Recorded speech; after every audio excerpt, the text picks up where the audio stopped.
Nay, pasalamat ka muna po, Nay, kay sa ating mahal na pong Jesus Nazareno, Nay. Nay, lapit ka, Nay. Tubig pogi. Pogi. Salamat po kayo, Nay.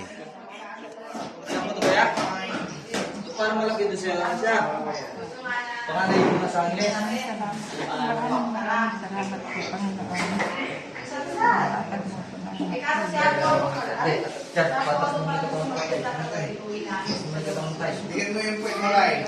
Alalahanin lang si tatay, kasama rin para sa pagbanggaya sa misis niya. Magagamit niya tayo. Kaya na hindi ka nasasamahan tayo ng disgrasya tayo, sasamahan ka ng papagat. Salamat po. Nay, Yan. kumusta ang pakiramdam mo, Nay? Taga-sampo kayo, Nay, taga-sampo kayo, Nay? Kulong, Gimba, Nueva Ecija. Yung timbal, Kailan mo pa po nararamdaman yung dislocate hips mo, Nay? Matagal na po, kaya lang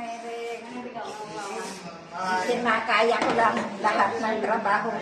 Pero okay na po yung pakiramdam mo, Nay. Opo. Ayos na po. Naibalik na po siya sa forma talaga. Hanggang sinit nga po masakit pagkakuhan. kakaingit.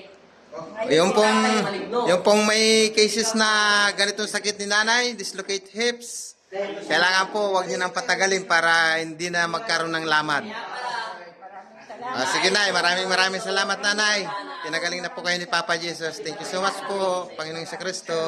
Bye-bye po, Nay. Bye-bye.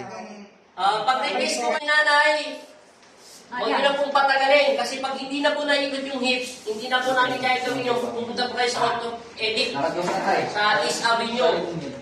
Operasyon na po yan. Mabuti si nanay dahil bago mag-pandemic, dekada na ang sakit, malambot pa iikot. Kaya thank you kay Lord. Panginoon ng Diyos. Bye-bye. Thank you po, Lord. Papa Jesus. Bye-bye. Masaya na si tatay.